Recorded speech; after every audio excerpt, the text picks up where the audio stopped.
start. All right. Thank you for your patience. We're going to start now.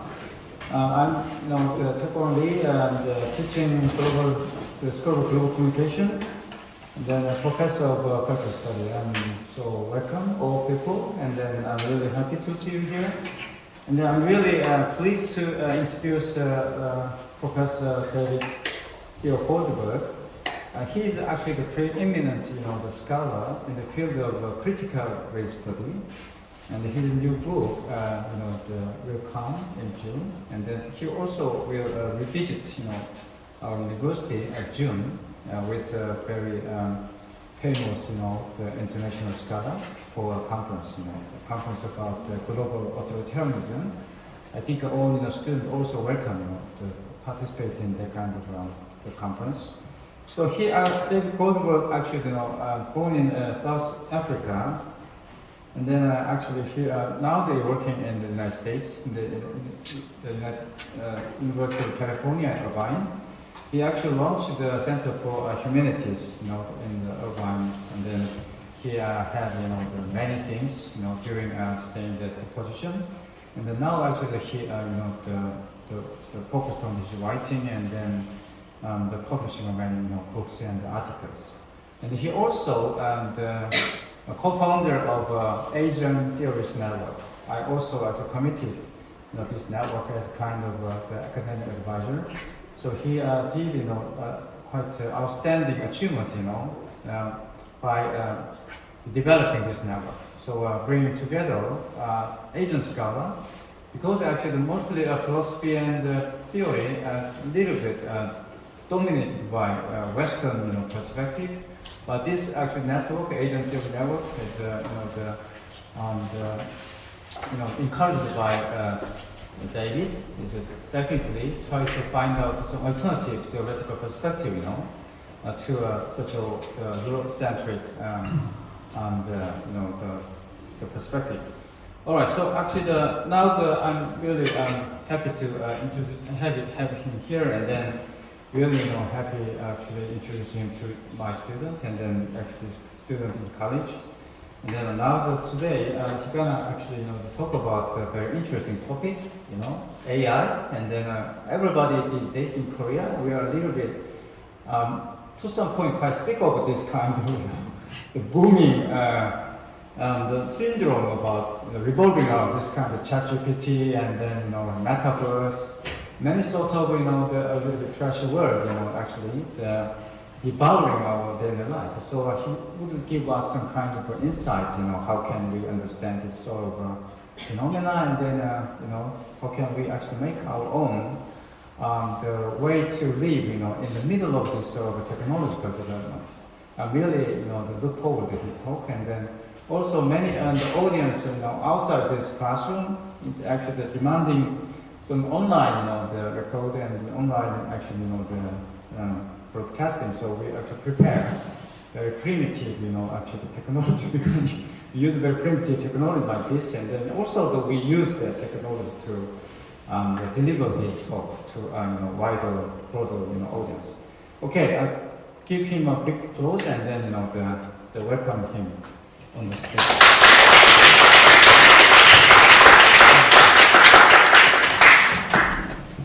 Thank you, Alex, for the generous. I can use this. Whatever could go wrong has gone wrong. Thank you for the generous introduction, for the welcome and invite to be here, and the generous treatment over the last few days. I might at some point have to sit down. I'm fighting some health condition, but we'll figure this out together. Thank you all for being here, and as Alex says, for your patience.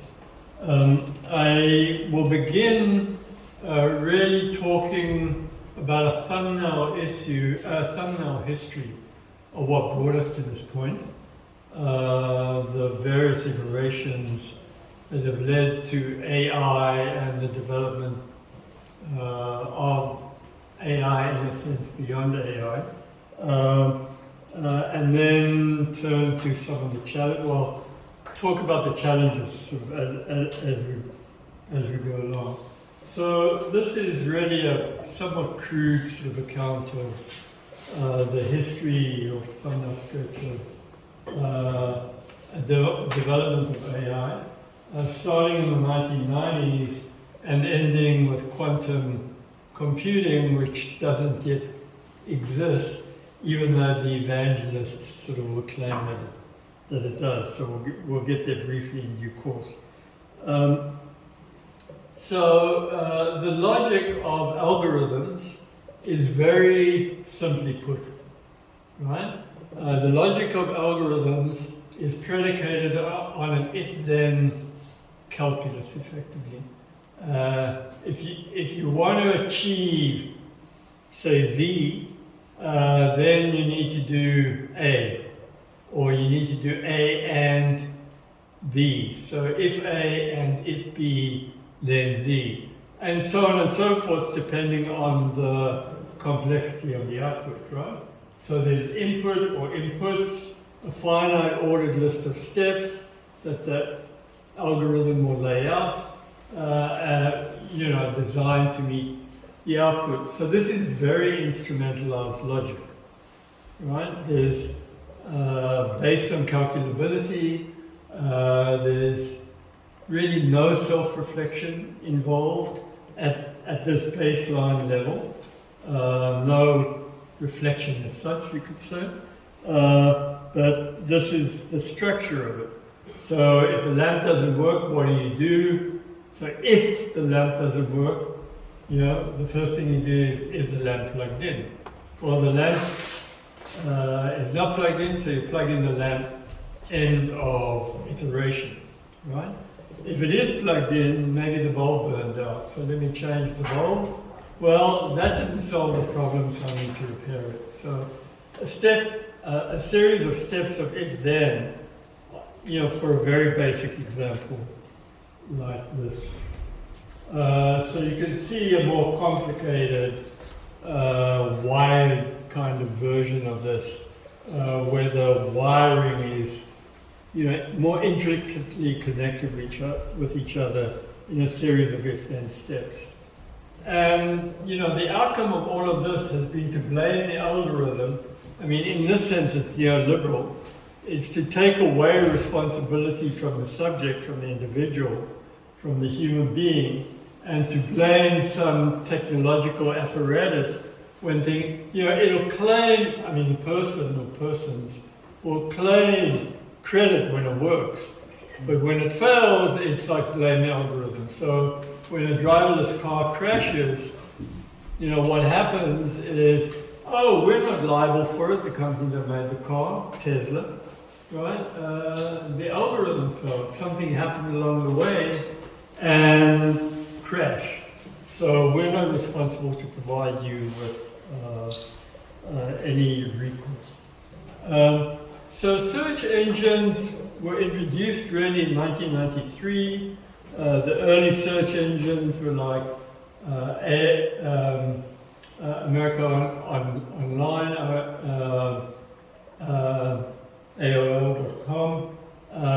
It was dial-up. This was before most of all of you sitting in the room, but some of us will remember dialing up on a land-based phone, no cell phones, plugging in and waiting endlessly for the document or the whatever it is, the site that you were trying to get to, and running up your parents' phone bills, right?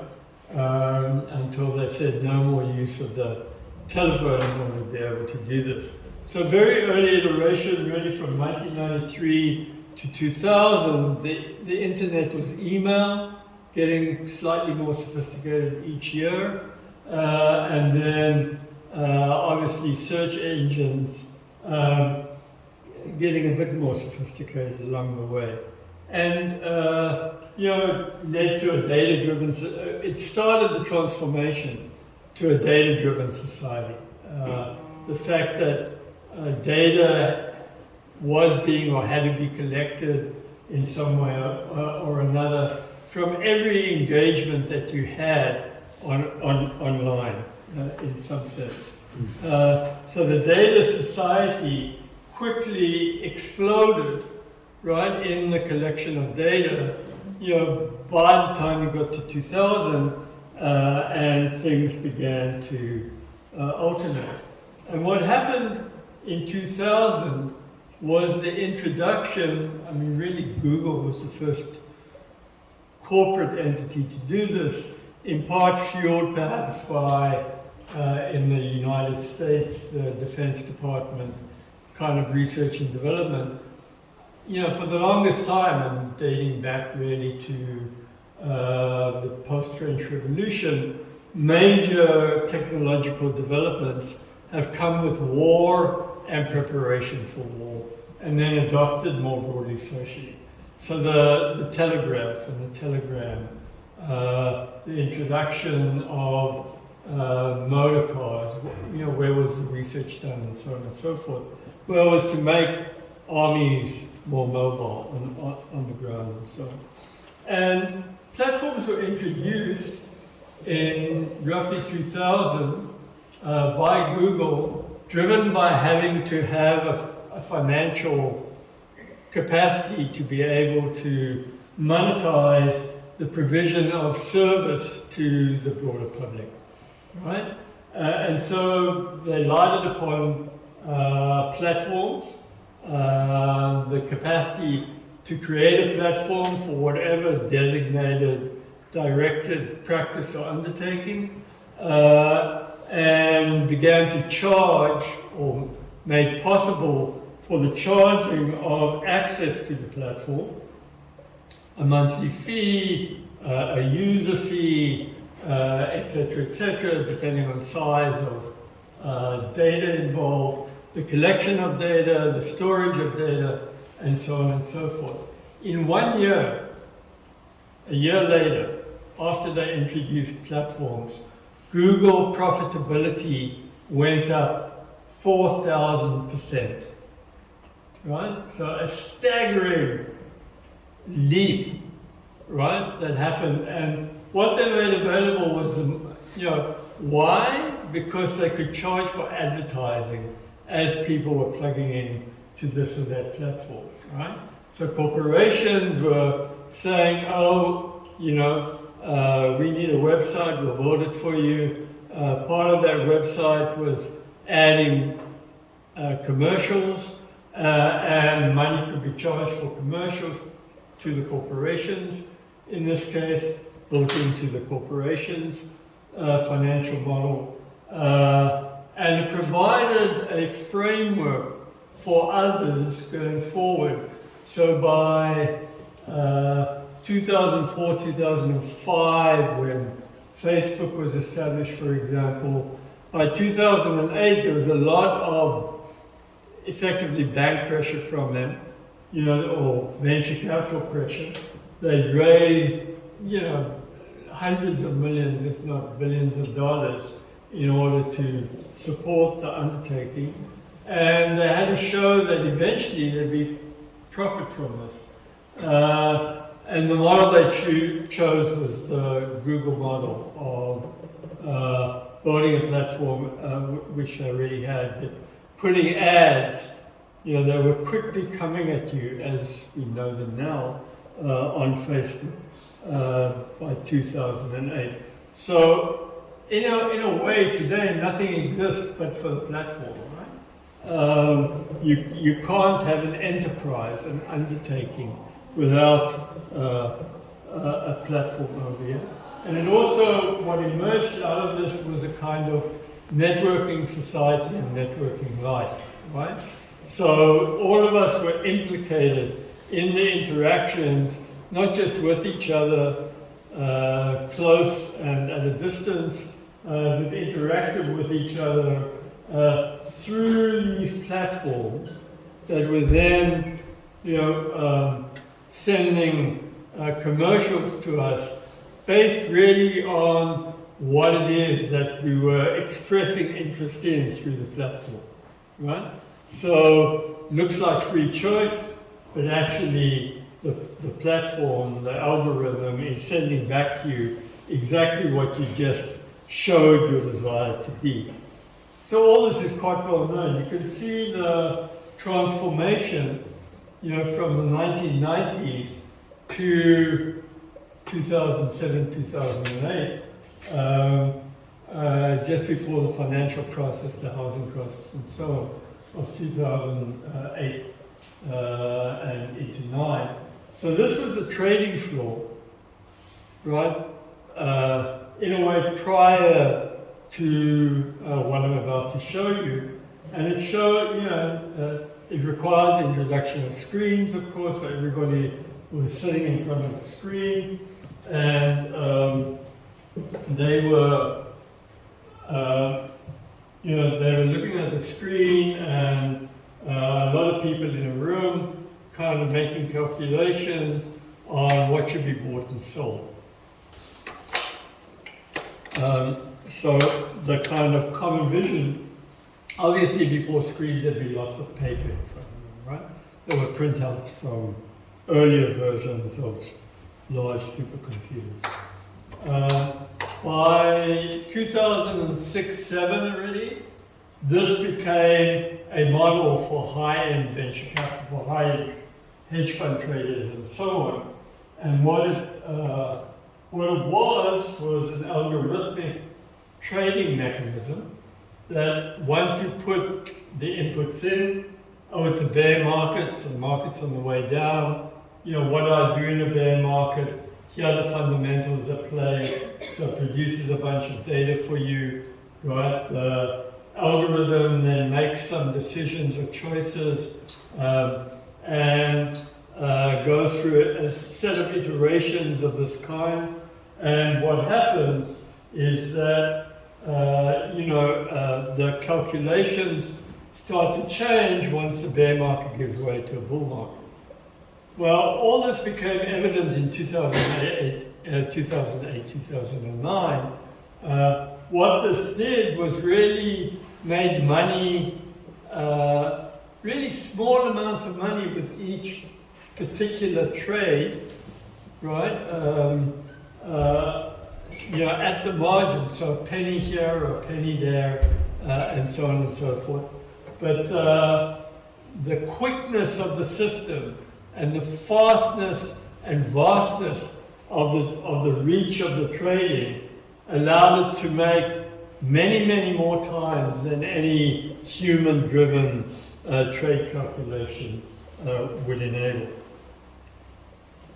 So artificial intelligence began to emerge pretty much, there was a long history, of course, working on artificial intelligence, dating back at least to cybernetics and maybe even to Leonardo and so on and so forth, a way of thinking about intelligence that is in a way abstracted from us. And there are three kinds of artificial intelligence. There's artificial general intelligence, and artificial general intelligence seeks solution for any challenge that AI can address, right? And it's still somewhat unfulfilled. It can't do everything, but quick developments have been made. So the kind of instrumental calculations that can be applied to particular kinds of undertakings enables the possibility of applications. So you get self-driving cars, sensors or cameras collecting data, right, conveying it to a machine. The machine makes a decision and tells you to left, turn right, brake, speed up, whatever it is, right? Or music-making algorithms similarly. The second is narrow AI, which is any computation, any algorithmic undertaking in which the computer beats human beings at effectively the game. So Go or chess, right? We now know that the applications where computers are able still to outrun human beings precisely because they're parsing through lots and lots of data. And then the third is generative AI. And generative AI are systems that absorb huge amounts of data, more and more and more data, and is able to parse through it, pretty quickly, much more quickly than human beings can. So the collection and storage is driven by AI, and then it's sort of sorting through the data in some sense. To learn and to emulate human creation might be too strong a term, certainly human calculability, right? So it sort of mimics, in a way, what's going on in our brain, as we'll see. And internet search would be an early version of this, getting more sophisticated. Facial recognition, which I'll come back to repeatedly in a minute. Speech detection, and so on and so forth. All use this generative AI model. And this leads to the development of machine learning, which is the next iteration, and introduces patterning, right? The capacity to recognize patterns in the data, and to be able to provide effective decision making, based on the emulation of neural networks in the human brain, and trying to configure the computer much like those neural networks, and see patterns effectively, which is being increasingly used now, as we'll see obviously with some recent developments. We couldn't not talk about this in a talk like this, right? ChatGPT, got introduced to the public at version 3. It quickly went, oh goodness, right? Particularly us in universities, our students aren't going to be writing their own essays anymore, for example. Some of us who've been at this a long time can see the kind of lack of creativity, in a sense, instrumentality in the outcome. The Chinese language chatbot just expressed itself earlier this week, Baidu, right, as a Chinese version of ChatGPT that is reasonably accurate, not quite as accurate as ChatGPT in Mandarin. Makes mistakes, can get confused, and refuses to answer political questions, right? So it's clearly programmed not to answer things that it recognizes as political questions. With ChatGPT, 2 weeks ago they introduced version 4, and version 4 is their way of monetizing itself. So you can't access version 4 without paying a monthly fee of $20 US. And it has greater functionality, greater accuracy, a bit less confusion. With version 3, colleagues were posing questions in order to try to confuse it. When it got introduced by Microsoft into its search engine, after about 10 questions, ChatGPT, or its version of ChatGPT, it had invested heavily in the development of this, just kind of went berserk, literally. It became incomprehensible, right? 4 has cleaned up most, but not all of it. It's still got stereotypes built into it, precisely because the stereotypes are built into the very databases. It's looking at version 3 had no access to data beyond 2021, so that's a bit of a problem, right? Version 4 kind of got updated, but it will quickly fall behind, unless it's able to keep catching up quickly, right? You can see the way in which ChatGPT scaled up much more quickly than comparable Instagram and so on introduction platforms. So there's intense interest in it, at least now in the interest of time. I'll move on. These are just examples of the sorts of questions that it likes to see posed, the kind of capabilities in response to those questions, and the challenges it faces, its limitations as a consequence. Okay, so what is all this doing for us? We're shifting a little bit now. You know, it's doing pretty much increasing amounts of activity for us, right? Particularly those activities that are able, that require a kind of instrumentalized response.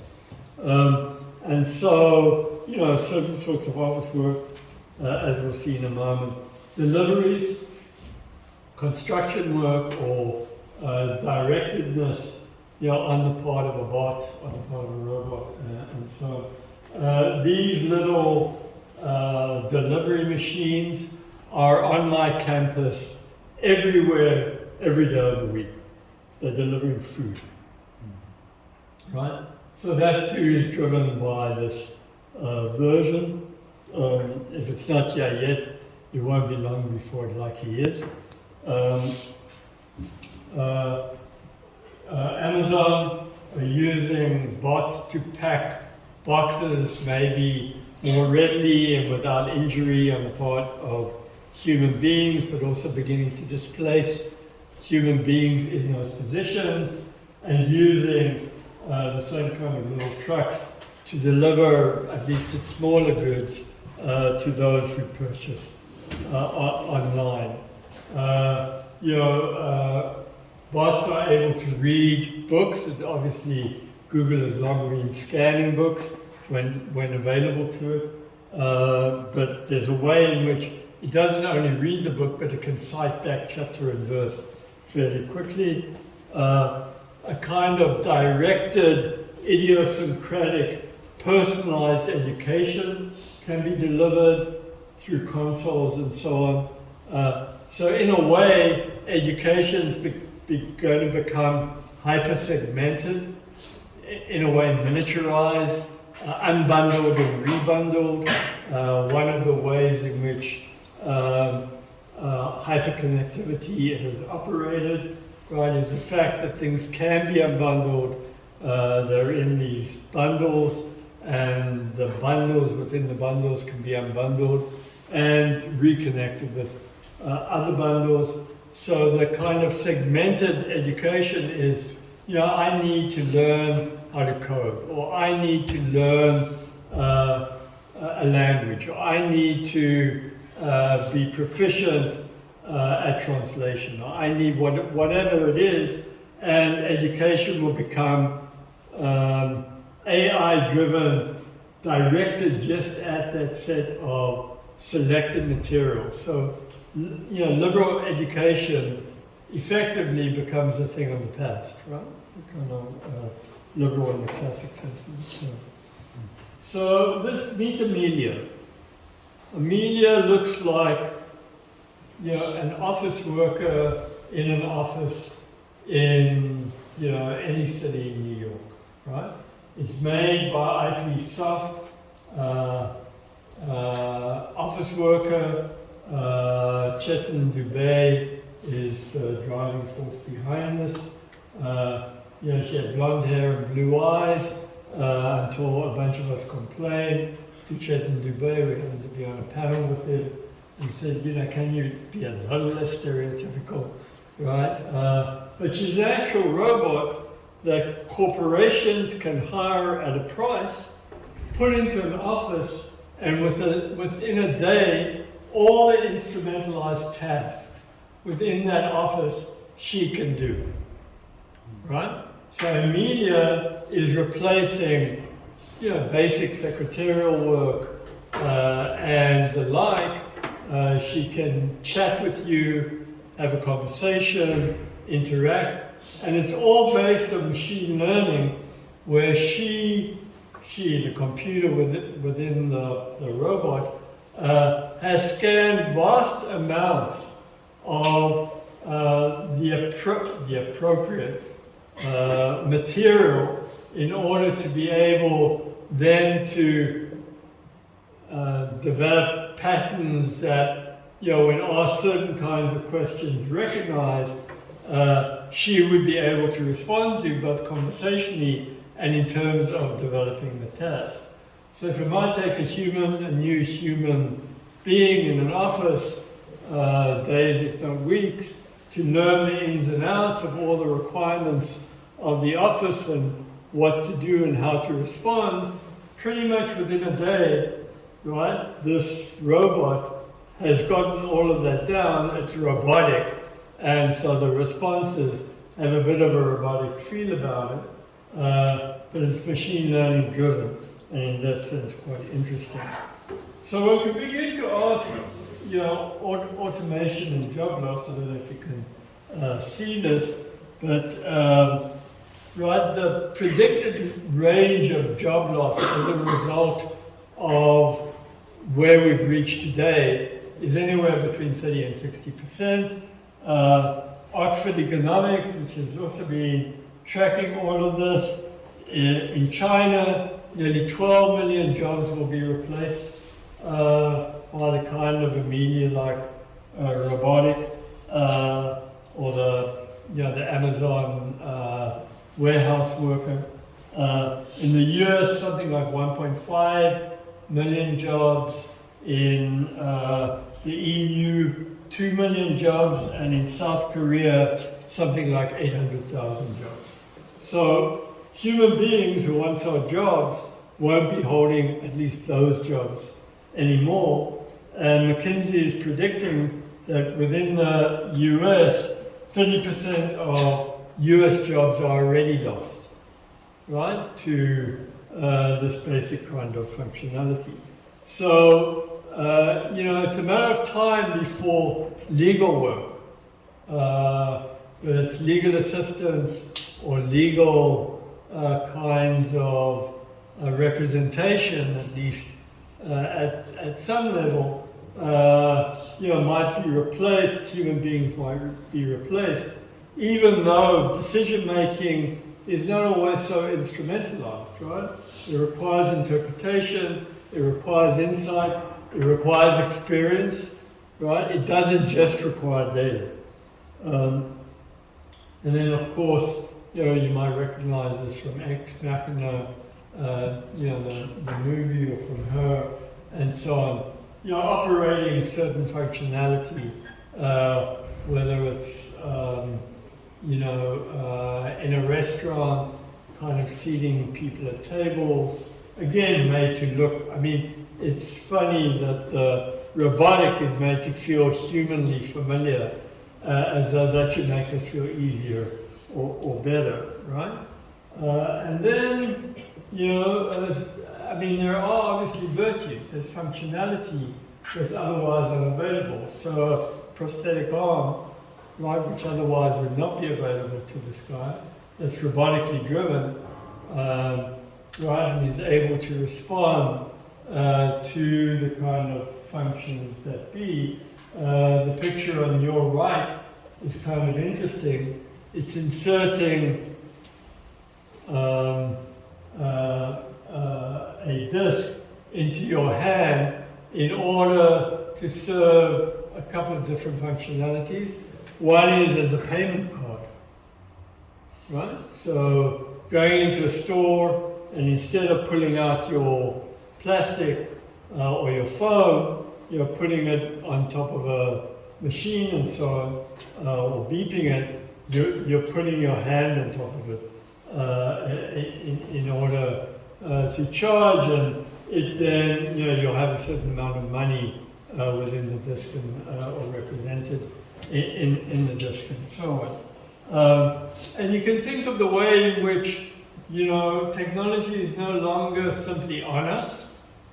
In a way for a long time, pacemakers, it's been in us in some sense, but increasingly, the on us, the tracking of steps, heartbeats, how long you sleep, all of that, how many steps you take, in a day, and so on and so forth.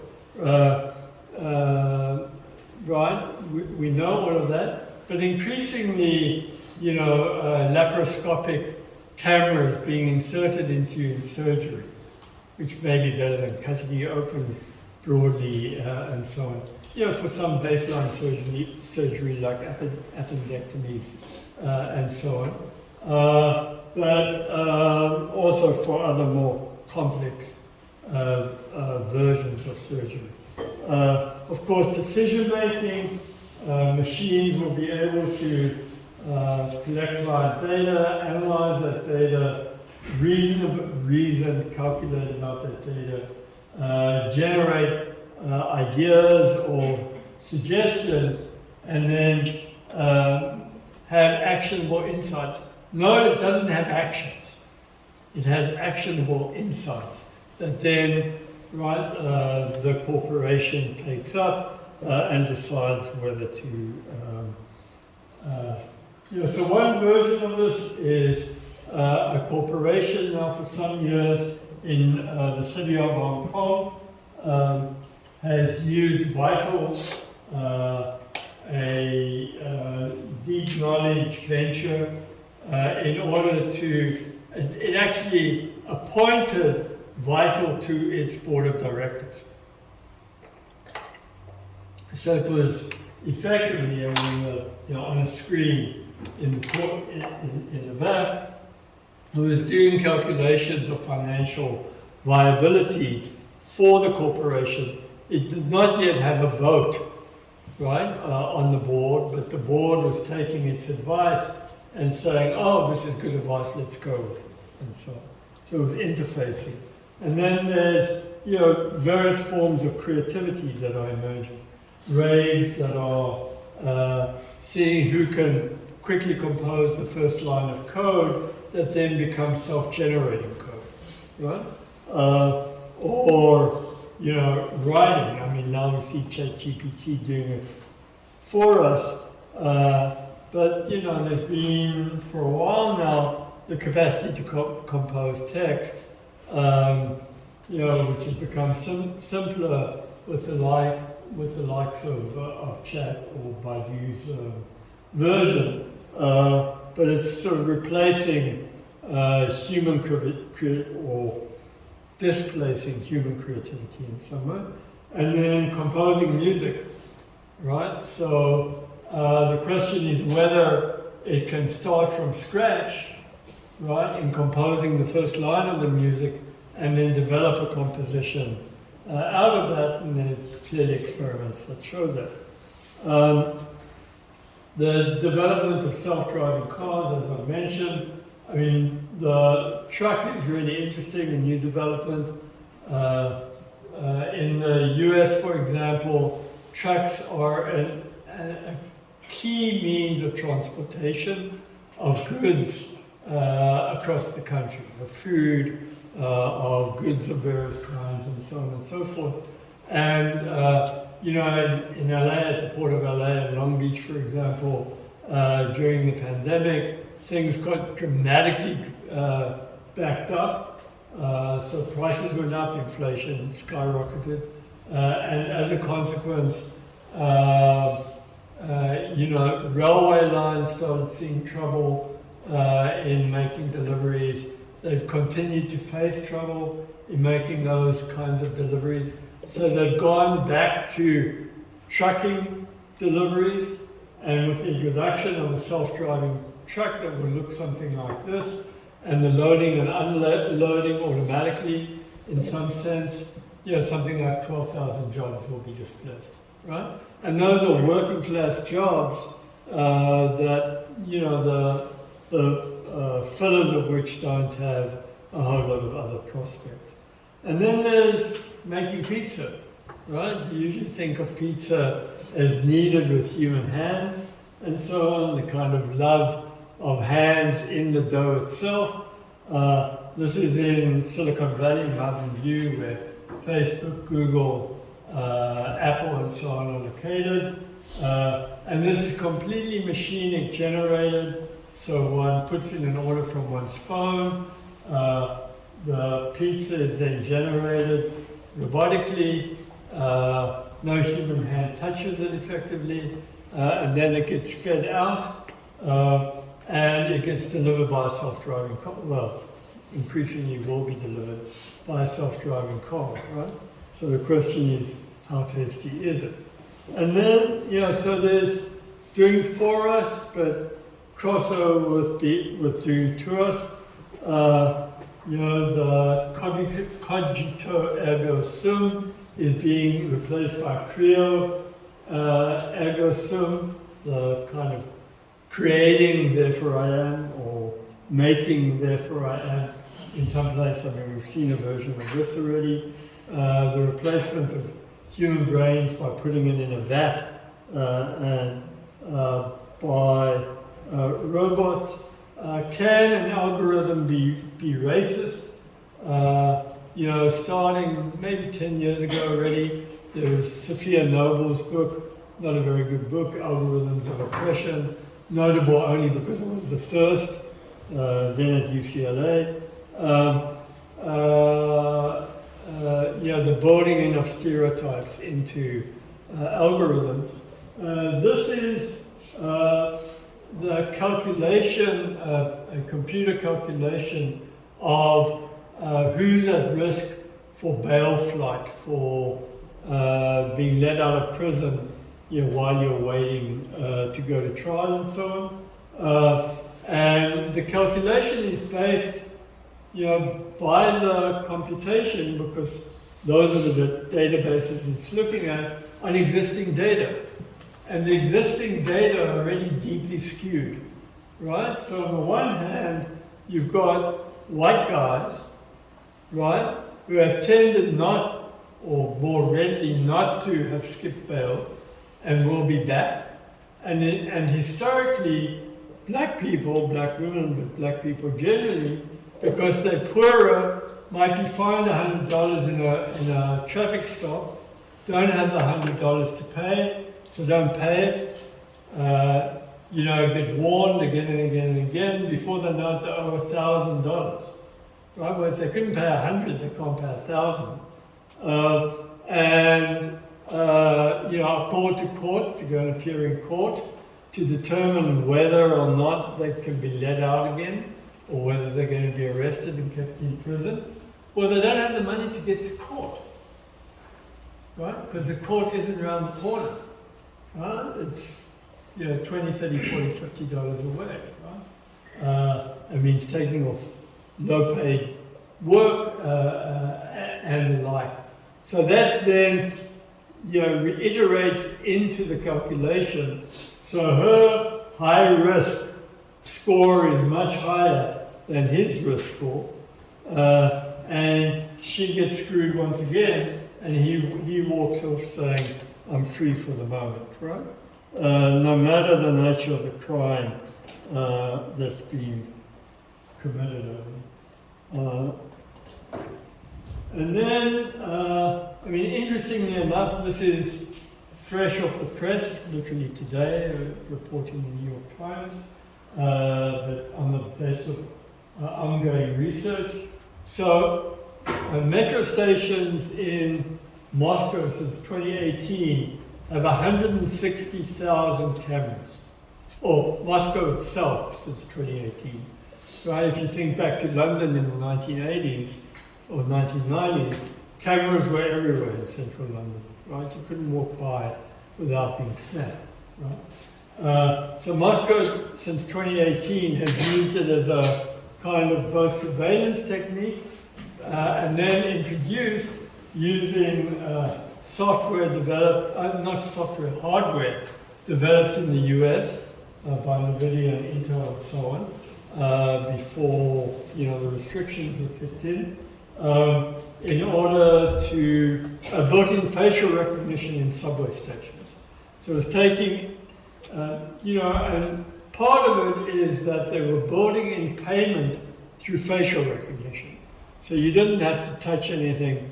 A picture was taken as you entered the subway, and you were billed when you entered and left, right?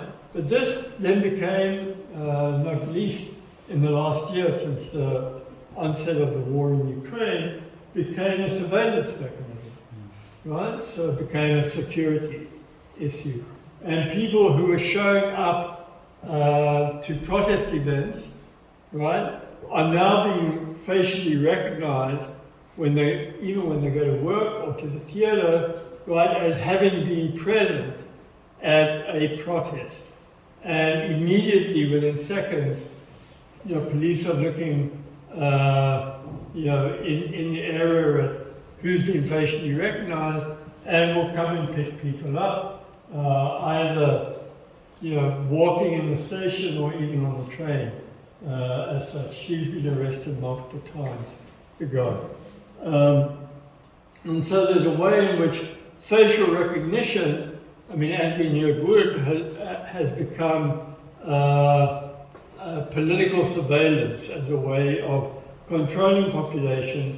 And the visits and repeated visits by police is to say, don't go to another protest, tamp it down, otherwise you're going to be arrested. And it's led to people like him actually leaving the country because there's absolutely no future for him. Algorithms are being used to recognize affect, right, but on the basis of body heat, as though it's a surefire kind of recognition prospect, right? Maybe a really cool character, right, doesn't get excited and heated up when they're subject to interrogation in some sense. So it's unclear how readily this will work.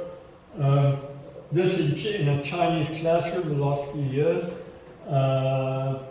just predates the pandemic, I think, where there are cameras or sensors in the classroom that are imaging the students in the classroom and their responses to the teacher's lesson, and then conveying that to supervisors outside the room who are conveying it back to the teacher in real time to let her or him know how they need to spice it up a bit, how they need to get a bit more excited, how they need to get a bit more interesting. Some people are loving it, some people are hating it, who to focus on in the classroom, and so on and so forth.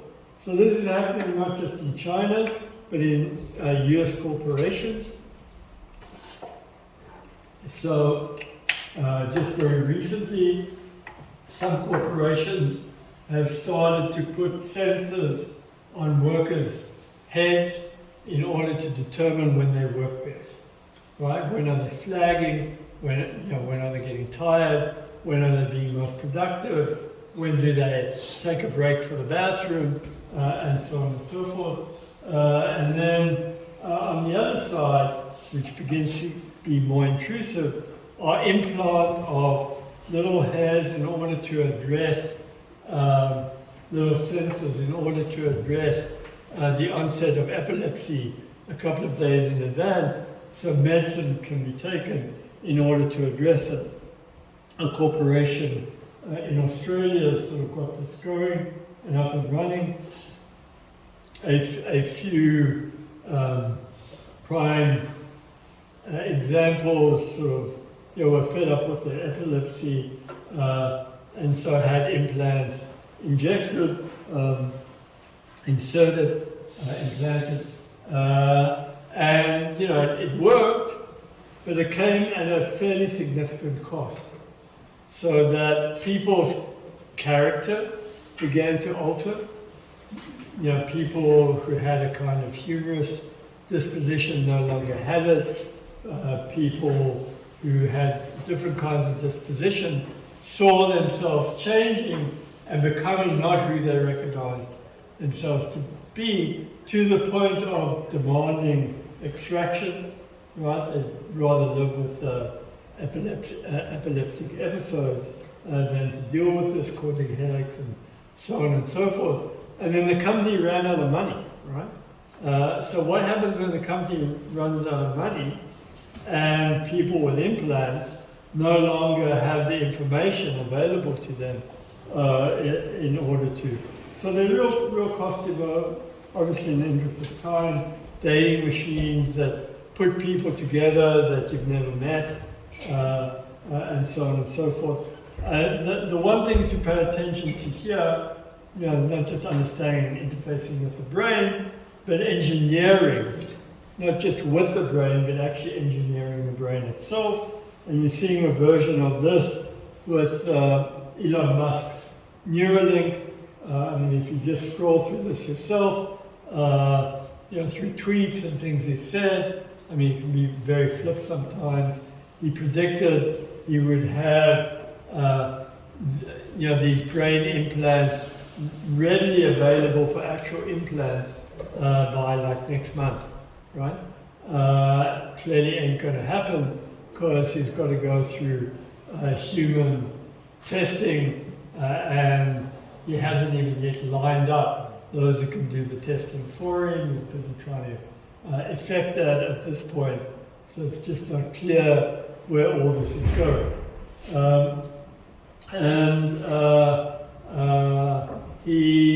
It's going to be years. I mean, FDA, which oversees all of this, is very, very careful. I mean, you're messing with people's internal functionality, right? It's going to take years and years and years.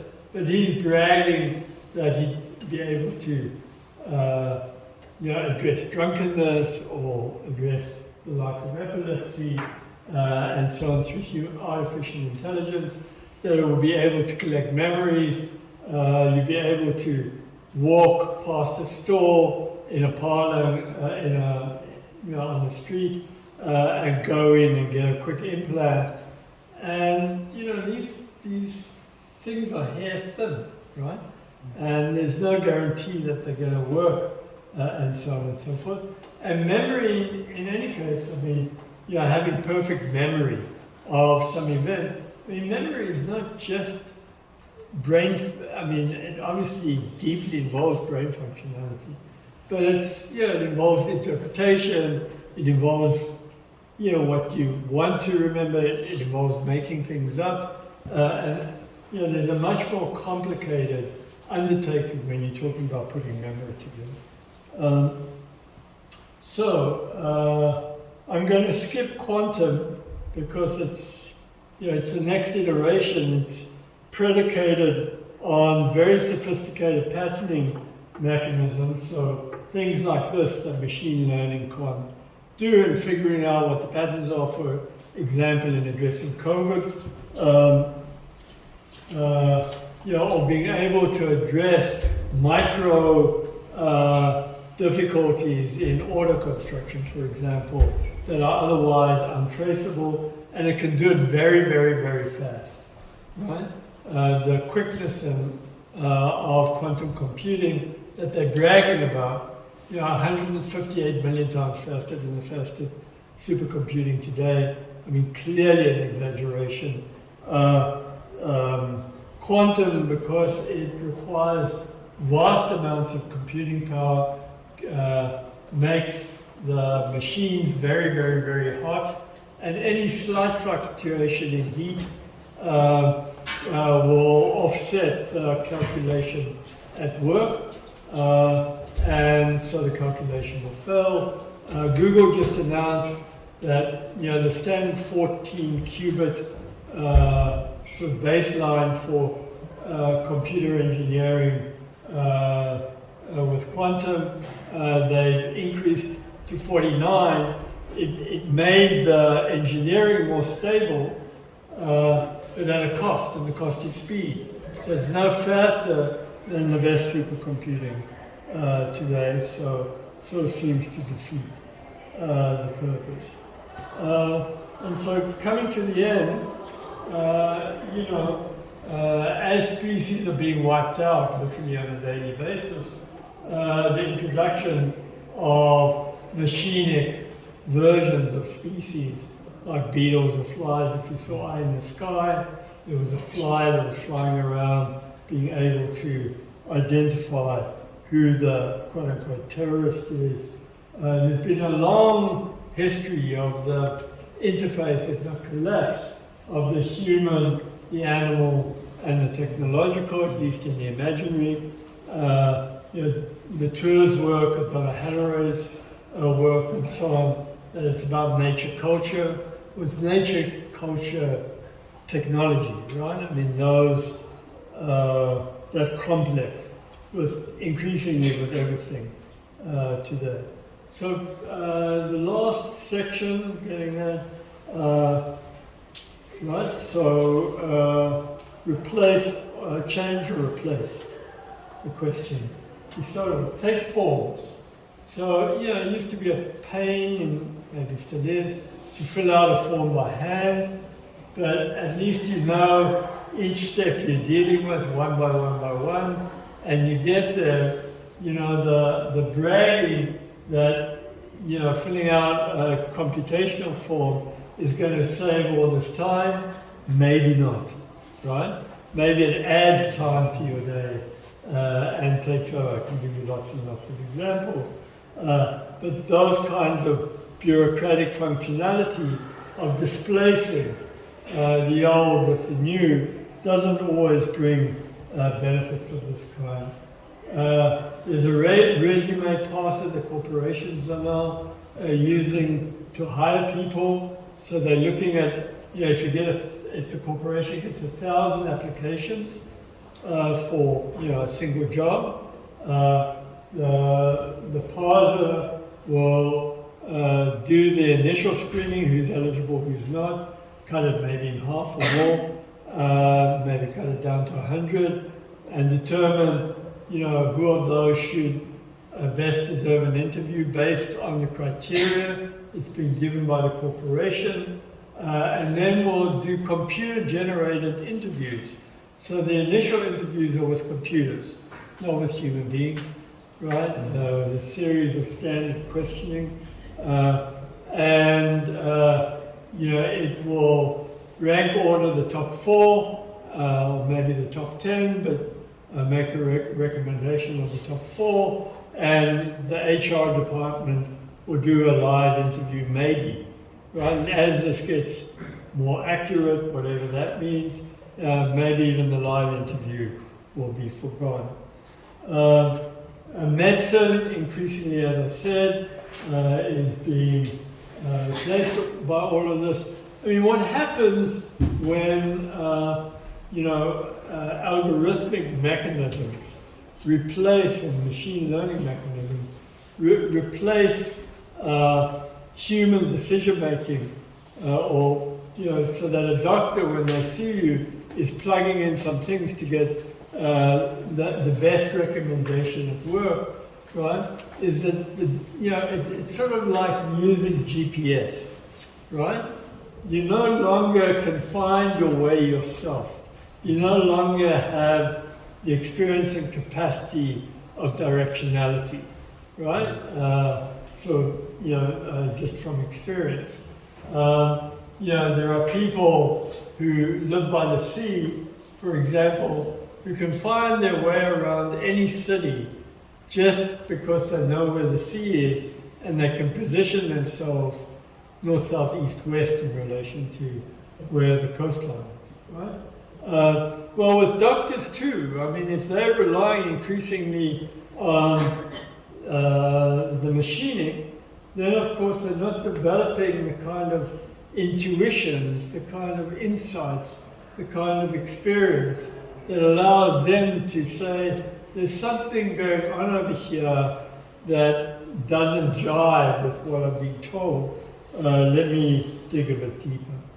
So replacement or change, I mean, obviously functionality, those that are addressable by the kind of instrumentalized functionality for sure. Workplace, where you're working from and where you engage with others, right? The pandemic sort of exacerbated that we were working and engaging remotely. That has changed dynamics, right?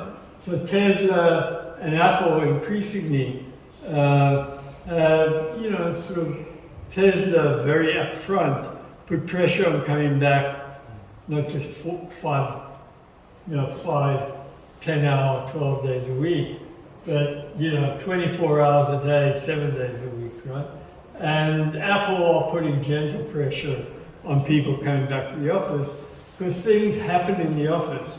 I've noticed on my own campus that faculty show up just to teach and for the crucial faculty meeting, and then they take off and you don't see them until the next time. And the campus is pretty much, students are buzzing around because they're required to be there, but faculty are no longer interacting with each other. It's just a paycheck, effectively, and they're looking for their intellectual buzz elsewhere, right? Competence, who or what skills or capacities prevail, so it's shifting, replacing what the dominant capacities and skills are, who the admired are, that kind of could have been expected. The tech moguls have become the most admired, the most outspoken, even if they don't have expertise in an area, people turn to them for direction. Musk again being the case in point, but maybe Bill Gates, others like them, the Google guys, and pushing in order to get to a point beyond the point, etc. Whereas somebody like Tim Cook, who's very quiet and behind the scenes at Apple, is quietly so Tesla has fired, or Google had fired, Facebook had fired tens of thousands of people, right, recently, because they hired far too quickly. Apple has been much more parsimonious because they didn't hire nearly as much during the boom, and so they don't have to lay people off, and they're looking for cost-effective ways of doing things elsewhere. Who has or represents authority, right? The question of authority in the wake of the technological turn is an important one. One is it opening up in terms of who has power. Those who have power over the machinic, in some sense, over the data effectively, and so on and so forth. Who has power effectively and who rules similarly. So we've shifted, from Bentham and Foucault's version of the panopticon, a building with a tower in the center, with the prison or the school or the hospital factored around it, where the guard can look into the unseen guard from the point of view of the prisoner or the student, is unable, the supervisor, is unable to be seen, but they can see whatever's going on within the cell. I mean, that was the basic principle of the panopticon. This got replaced, it hasn't been replaced, but it got added on a layer in terms of surveillance, in terms of everything we're doing, kind of, not just on a daily basis, but every time we hit a stroke on the keyboard, it's being recorded somewhere, right? And that's been added to the massively prolific databases, and then factoring into decision making, sending suggestions, decisions back to you. And this is giving way to what I've called in a different book, tracking capitalism, not a capitalism that tracks, right? Not a tracking of capitalism, but a tracking hyphen capitalism, a capitalism that tracks everything we do. Right? There's a much longer argument behind that. So the shift has been effectively from first to the third, from the panopticon to what I call the technopticon, the opticon of technology, right? The all-seeing eye at every point, inside us, alongside us, interacting with us, engaging us, where we think we're making freely chosen decisions, and they're being shaped by the technology, obviously digital currencies are effectively replacing monetary currencies, which are fading away. I no longer use physical money in the US at all, right? I mean, China being a case in point. I mean, other than tourists, right, everybody is required to use a phone or some kind of device in that sense. So this is an early version of the, of the born digital, you might say. The kid who's engrossed. I mean, we've all seen images like this, and this has become more like us now, right? And there's this famous line from a Mae West film in the 1950s. You know, the boss says, "I changed my mind," and she, without a blush, says, "Does it work any better?"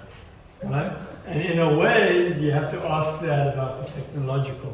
Does it work any better than us and for us? And so, pretty much next to finally, there's a wonderful book called Hyperconnectivity and Its Discontents.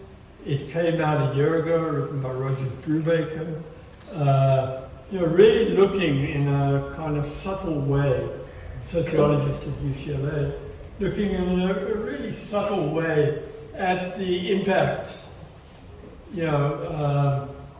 both the affordances and the challenges that hyperconnectivity has done in changing our world for us. I mean, clearly our world has changed, there's no question about it, right? And how we interact with people, and how we engage, and so on from, over the last 30 years, but certainly over the last 20 years even. And so he sort of summarized, I've taken a bit of liberty with some of the terms, he summarizes between what he calls the neoliberal subject and what he calls the post-neoliberal subject, and I've replaced it with the algorithmically authoritarian subject. Right? The subject driven by the algorithm. He says the neoliberal subject is driven on the basis of, in a way, self-calculation. Not altogether clear if that's exactly right. That's on the basis of reflexive engagement with the world. That's both shaping and shaped by decisions that the subject is making. And the algo-authoritarian, I've called it object, you can call it subject if you want, is driven by algorithmic processes. There's a governing through our individual choices with the neoliberal. When you think about what the neoliberals stood for, the financialization of everything, the personalization of everything, not least self-responsibility, right? Margaret Thatcher, there is no such thing as society. There are only individuals and their families, and they're responsible for putting together everything they can make of the world, and the government should not have to intervene. There's a dehistoricizing, so history just gets in the way, and there's no historical story to be told, which holds us back. And then the governing through our data, acceded, offered,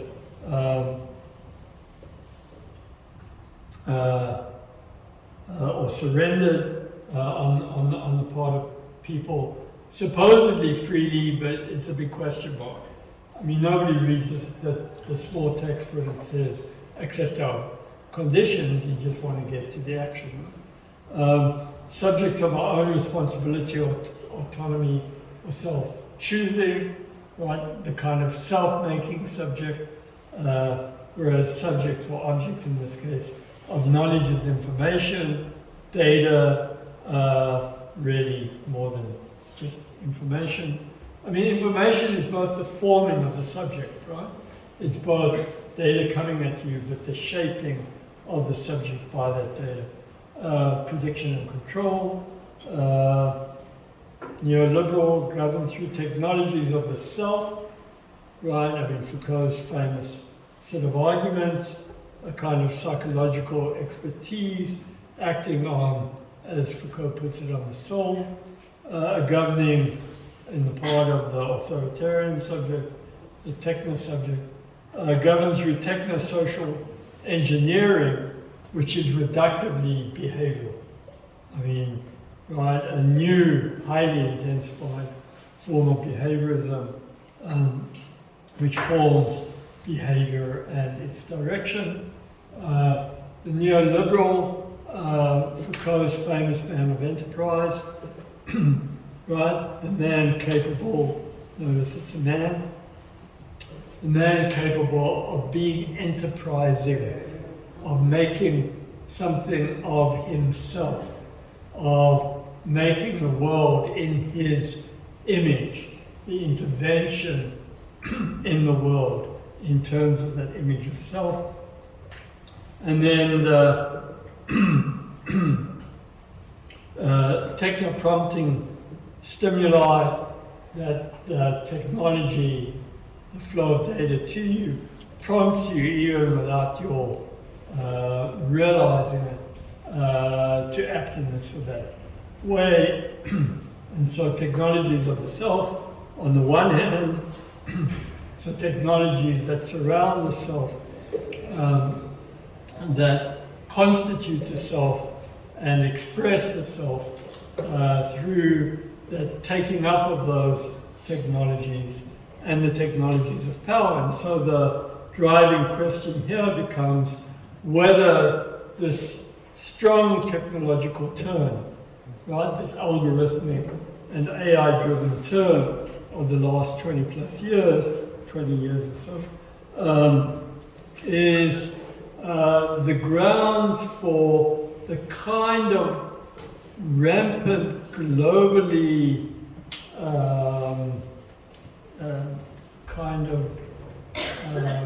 realized authoritarianism that we're seeing pretty much everywhere. You know, obviously in different forms, in different places, some far worse than others. You know, the capacity to control every last iteration, and so on and so forth, right?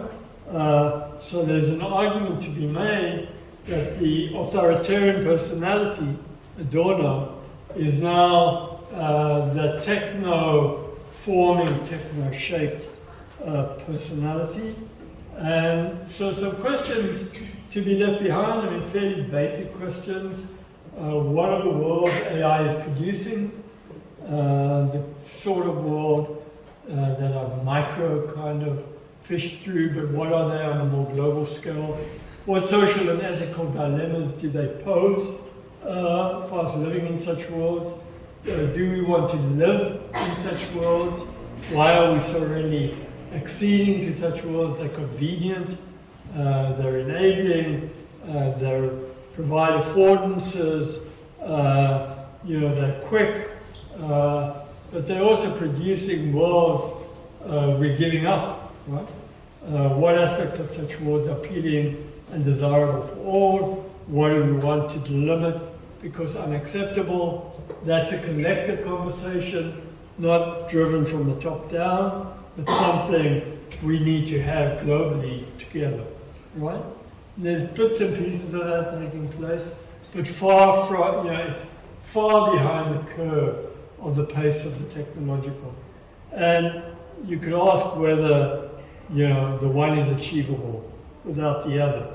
So change or replacement, obviously at this point, something of both, maybe interactively, but before we know if it's going to be replacement, too core. Thanks very much. I'll leave this for anybody.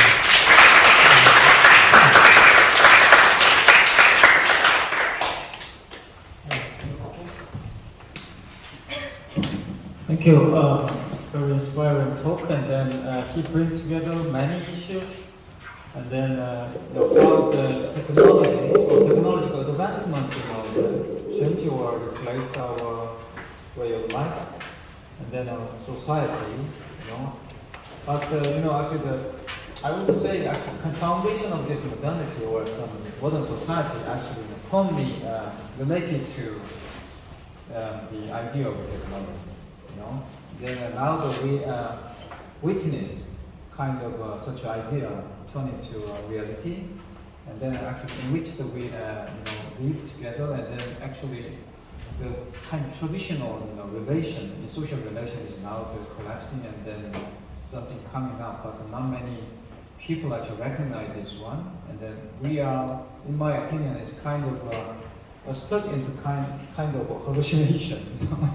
The capitalist hallucination, in my opinion, is always pinky color, future waiting for us. If you learn, if you actually take this kind of ChatGPT or some sort of algorithmic, actual technology, you would actually enjoy your life permanently, something like that. So I think it's very the how can I say it, a little bit the unharmonious things come together, but not really we understand this kind of the reality. So I think our students would have some question, and then also any audience here, please execute the question, one or two. Any question? I have. All right. Could you actually introduce yourself and come up and then? Okay, just if you can. There's a cost to the question. The question, first, thank you for a lecture. It was really interesting. But my question is, isn't the fact that so far we're basing artificial intelligence on we're trying to make it like human-like, isn't it the greatest limitation so far? That we're trying to make it like us, and we cannot imagine something more than that? Isn't that the greatest limitation? Should I? Yeah, there's a quick result. Look, I wasn't trying to argue that we should or can go back to the status quo ante, right? I mean, there's no going back over here. The question is how it's shaped, right? How it's shaped in the shaping of us. There are clearly things it does for us, that makes life more convenient. I mean, the fact that we can think of a very base level example that lots of people complain about. I mean, on a subway in almost any city you'll go, I was just in Hong Kong, if you get on the subway, nobody's reading a book. Everybody is watching a movie on their phone or interacting with others, somewhere else. Literally every single person has a phone before their face, right? So that sense of the social that we were used to, when I lived in New York City in the 1980s, we would complain endlessly about riding the subway. But one of the virtues of riding the subway was you ended up having really interesting conversations with perfect strangers, right? Where you're from, where you're going, what you're doing, when you think about Donald Trump in 1985, things like that. The same I think of him today, actually. But, there was a kind of interactivity. I mean, now, if you're not walking with a phone before your face on the street, right, and people all around you are walking with their phones, you're expected to get out of their way, right? Because they haven't noticed you're walking there, right? And so there's a kind of sociality that gets developed. I mean, it's a simple example, or doesn't get developed effectively, even with the incredible affordances that the technology makes available to us. Being able to book stuff, being able to order stuff, being able to interact, being able to see the news as soon as it's breaking, being able to watch movies, whatever it is, right? But we're giving up things that, if we really had full experience of, we might find some value in, without thinking about not just what we're giving up, but what is the value of the things we are giving up. And the two go hand in hand, right? And so giving some thought before it completely takes over. Maybe it will never take over, maybe I'm being paranoid. But, that capacity to throw a kind of social framing at us on a minute-by-minute basis, on the information we're fed, whether it's voting information, whether it's choices we make, whether it's things to buy or availability, whether it's having a walk or getting a ride or taking public transport. Those are no longer, it's like, okay, how quickly can I get from A to B, right? Oh, go in the subway, so I'll go in the subway because, I don't have time and life is rushed and so on and so forth. So I think one needs to stop and just ask oneself, what is one missing, right, in the shifts that it has both demanded of us, if not required of us, sort of in the making of this. And to have a kind of reflective, not reflexive, reflective kind of engagement with each other about what's worth keeping or what's worth giving up. There are clearly things worth giving up, there's no question. And the new comes with maybe certain sorts of dangers, certain sorts of risks, certain sorts of challenges. Driverless cars are all well and good, but they're riskier than human drivers at this point. What happens when the grid goes down? Right? If the electric grid is completely predicated on computation, as it increasingly is. What happens when, for whatever reason, a glitch, foreign intervention, whatever, targets that grid and it goes down, you no longer have not your mechanisms of interaction, you don't have access to anything. Think of that for a minute, right? And so how does one have other systems that are able to pick up on that? What you end up depending on is neighbors, communities, social interactions with each other. Okay, yeah. I think the answer to your question? Okay. More questions? First of all, thank you for your impressive talk. My name is Dean, and I study Spanish as my major. So here's the thing. I used to want to be an interpreter before, but these days I'm not sure anymore. I'm sorry. And here's the thing. I used to want to be an interpreter before, and these days I'm not sure anymore about this because of the AI issue. So after this talk, are you already wondering? Already, already. So I wonder. I'd like to know about how can interpreting profession can stay more competitive and more relevant in this, increasingly AI-driven world. Is that, do we want to beat, right, beat the computer at its own game, right? Maybe that's the kind of, the question is how to make the technology work for us collectively, individually and collectively. How to put it together in a way that it provides something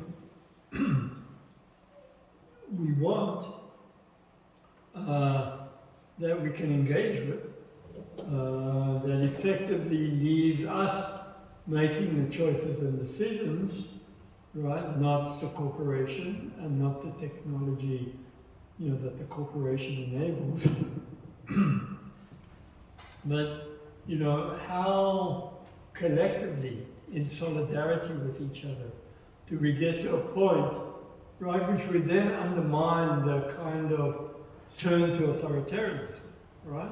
I mean, if there were a way of being able, even in small groups, to say, within this kind of community, we want to conduct things this way, right? Maybe the baseline social parameters are these and these, but we want to be able not to have to compete, right? To outstrip the technology or to whatever.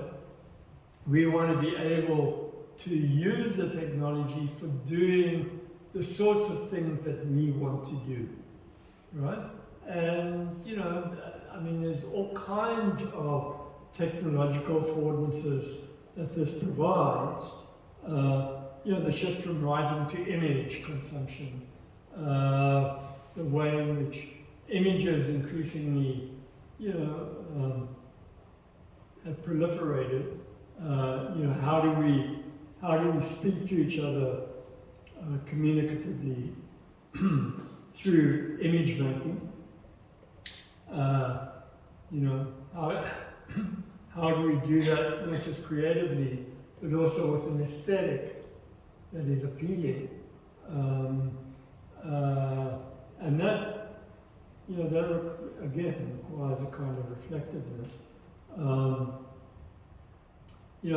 As I say, if there's any individual advice one can give, it's asking yourself, in the technology available to you, of the kind you used to or the kind you want to use, right? What are the uses you want to put that to? Obviously without harming others around you. And for all the fretting over kind of green technology and so on and so forth, computation uses vast amounts of, at this point still, largely fossil fuel driven energy sources, right? The percentage of global energy that is produced by solar and wind power and so on is dismally small. And those are political decisions, right? So one has to think of the calculability in the broader global scheme of what it is that we're trying to address over here. Yeah, good. So that is a funny story actually. The people, in the Silicon Valley, in America, invest more money for the ChatGPT rather than paying the workers. Yeah. Yeah, exactly. You know what I mean? Actually, it's expensive workers. If actually you want to use the ChatGPT, that is actually most expensive workers, at this moment. So this is a little bit ridiculous, I think actually David touched that kind of point to some point, and then we will think about what kind of future we should bring in together. Not really actually let the engineer control the whole this situation. I think that is very important. So that's what we are studying, and then as you said, interpreter, I think necessary. Even in the future, ChatGPT cannot replace interpretation as such because it doesn't need to interpret. Yeah, exactly. Actually, yeah, exactly. So it doesn't need without us. So I think our self is quite important. All right. So I think the time is too much go. So we must stop here. And then if you have any question, just I think she will come back in June. So, We have a long time to think about it. Long time to think about it. Thank you very much for coming, and then, okay, just, see you around.